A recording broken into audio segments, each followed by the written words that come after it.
तर नमस्ते मंडळी, कसे आहेत तुम्ही? बरे असाल अशी आशा करतो. आज बघा आपल्याला आपण झाडं आणली होती पुण्यावरून. हे जे नारळाचे झाडं होते घरामध्येच ते उगवले होते. आपण देवापाशी नारळ ठेवतो ना त्याच्यामध्ये उगवले होते. तर ते झाडं लावण्यासाठी हा पहिला खड्डा घेतला आहे आपण. तसं माळरान नसल्यामुळं खड्डा खांदायला पण भरपूर तकलीफ होते आणि माझ्याकडं काय इथं गावाला जास्त सामुग्री नाही आहे, मोठी पार वगैरे खड्डा खांदायला नाही आहे. त्याच्यामुळं मी त्या बारक्या पारांनीचा तरी पण 2-2.5 फूट खड्डा घेतलेला आहे. हो काही बघू शकता, ही अशा प्रकारची 2 नारळाची झाडं आहेत. तर ते तिथं आपल्याला लावायचे आहेत आता. तर आज ह्याचं कंप्लीट करून टाकतो. तर हे बघा, हे बदामाचं झाड पण मी पुण्यातनं आणलं होतं रोडवरती पडलेलं. ते बघा आता केवढं मोठं झालं आहे. त्याच्या शेजारी जो आंबा आहे ना, तो असाच आलेला आहे. त्याला काही लावलं नाही, काय नाही, असाच आलेला आहे. तर हा बघू शकता खड्डा आता माझा तयार झाला आहे. मी आता त्याच्यामध्ये आहे ना पाणी टाकून घेणार आहे, म्हणजे कसं त्याच्या मुळ्यांना चांगल्या रुजल्या जातील, येतील. त्यासाठी मी पहिल्या त्याच्यामध्ये आता पाणी टाकणार आहे. झालेला आहे खड्डा, जवळजवळ 2-2.5 फुटाचा खड्डा झालेला आहे. हे बघा. तर हे असं नारळाचं झाड आहे, 2 लावूया म्हटलं.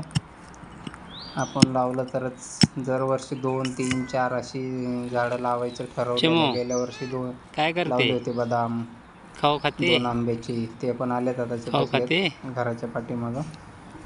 बघू शकतो मी त्याच्यामध्ये मी आहे ना पाणी टाकून घेतलेलं आहे, म्हणजे कसं चिटकला जाईल लवकर. आणि आता वातावरण पण पावसाचं, 1-2 चांगला पाऊस झाला तर तो ॲटोमॅटिक चिटकतील, असं आहे. पाणी कसं द्यावं लागतं झाडांना ना, हे माळरान आहे ना इथं.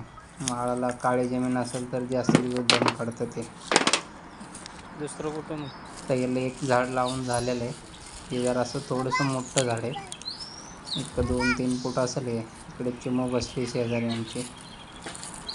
दुसरं कुठं हे कोठं बघा, खड्डा आता घेऊ म्हणते? छोटं झाड राहिलेलं आहे. हे दुसरं छोटं कुठं झाड खड्डा घेऊ आपल्याला म्हणते? लावून घ्यायचं आहे. बघूयात आता इथं लावायचं नियोजन चाललं आहे. किती खड्डा जातो आहे काय, कारण माळरान आहे, थोडं खांदलं ना खाली खड्डाच जात नाही आहे. तरी बघतो प्रयत्न करून, किती जाईल तेवढा खड्डा खणतो आणि त्याच्यामध्ये लावून देतो झाड नारळाचं. हे बघा खड्डाच जाईना, त्याच्यामुळं काय केलं, पाणी टाकूया म्हणलं. म्हणजे पाणी जरा जिरपलं तर जरा अजून खाली जाईल खड्डा म्हणलं. तर गेला आहे, पण पहिला खड्डा मोठा होता, हा जरा खालीच जात नाही आहे, असं आहे. तर बघूया, जेवढा जाईल तेवढा जाऊया. तर फायनली ना आता झालेलं आहे माझी दोन्हीच्या दोन्ही झाडं लावून. आता संध्याकाळी त्याला कंपाऊंड पण करणार आहे. आता तोपर्यंत ठेवलेत, थोड्या वेळाने कंपाऊंड करणार आहे. हे बघा, हे छोटं झाड. व्हिडिओ आवडला तर लाईक शेअर करा आणि हे मोठं झाड. धन्यवाद.